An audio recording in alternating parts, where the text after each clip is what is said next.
చిచ్చు పెట్టాలా? ఇప్పుడు మతం పేరుతో, కులం పేరుతో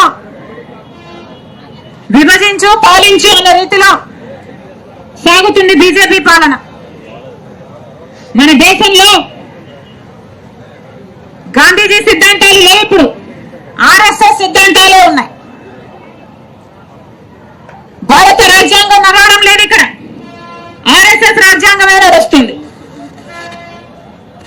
ఎప్పుడు చూసినా బీజేపీ పాలన మతాన్నైనా వాడుకోవాలి, కులాన్నైనా వాడుకోవాలి, ప్రాంతాన్నైనా వాడుకోవాలి, భాషనైనా వాడుకోవాలి. ఓ వర్గాన్ని అవమానించాలి, ఇంకో వర్గాన్ని రెచ్చగొట్టాలి, చిచ్చు పెట్టాలి, ఆ మంటలో వీళ్ళు చలి దాచుకోవాలి. ఇదే బీజేపీ చేసిన రాజకీయం. కానీ ఇది కాదు గాంధీజీ ఐడియాలజీ.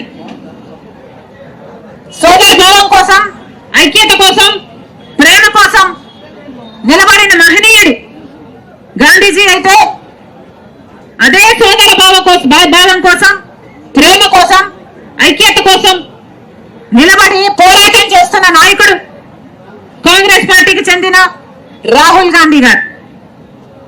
అందుకోసమే ఐక్యతను పెంచడానికి, సోదర భావాన్ని పెంచడానికి, ప్రేమను పెంచడానికి కన్యాకుమారి నుంచి కశ్మీర్ వరకు వేల కిలోమీటర్లు పాదయాత్ర చేసిన నాయకుడు కాంగ్రెస్ పార్టీ నాయకుడు రాహుల్ గాంధీ గారు.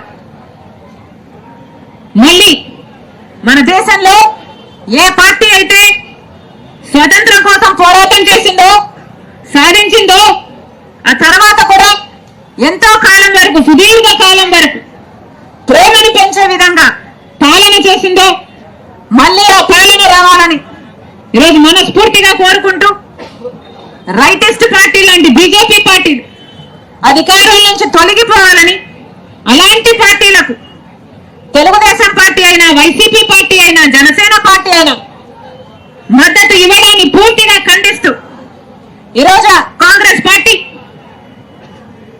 గాంధీజీ గారికి ఒక వినతి పత్రం కూడా ఇచ్చింది.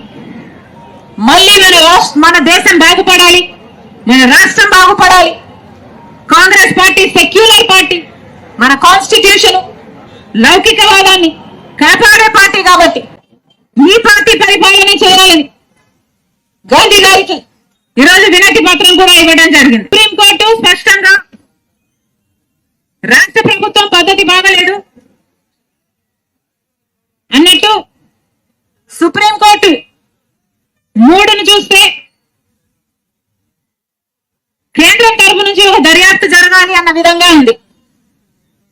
దీన్ని కాంగ్రెస్ పార్టీ స్వాగతిస్తుంది. మేము మొదటి నుంచి అసలు సిబిఐ ఎంక్వైరీ కావాలి అని అడిగిందే మేము కాంగ్రెస్ పార్టీ.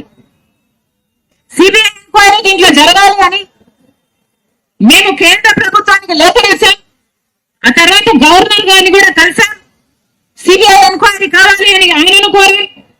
ఆ తర్వాత chief justice of India supreme కోర్టుకి కాంగ్రెస్ పార్టీ సుమోటో కింద దీన్ని తీసుకోవాలని, దర్యాప్తు జరిపించాలని లేఖ కూడా రాయడం జరిగింది. ఈరోజు ఇవన్నీ పరిగణలోకి తీసుకొని సుప్రీంకోర్టు ఈరోజు అనుకూలంగా చంద్రబాబు గారి సిట్టు మీద నమ్మకం లేదు, దర్యాప్తు కేంద్ర స్థాయిలో జరగాలి అన్న రీతిలో సుప్రీంకోర్టు స్పందిస్తుంది అని ఆశిస్తూ మళ్ళీ ఒకసారి గుర్తు చేస్తున్నా, మేము కూడా ఇది వరకు ఈ మతాన్ని రాజకీయాలకు వాడొద్దండి అని సుప్రీంకోర్టు ఈ రోజు చెప్పిన మాటలే మేము గత కొన్ని రోజులుగా చెప్పుకుంటూ వచ్చాం. చంద్రబాబు గారేమో లడ్డూని అడ్డం పెట్టుకొని శాంతి పూజలు చేస్తున్నారు, పవన్ కళ్యాణ్ గారేమో ప్రాయశ్చిత దీక్షలు అంటున్నారు, జగన్మోహన్ రెడ్డి గారేమో ప్రక్షాళన పూజలు అంటున్నారు.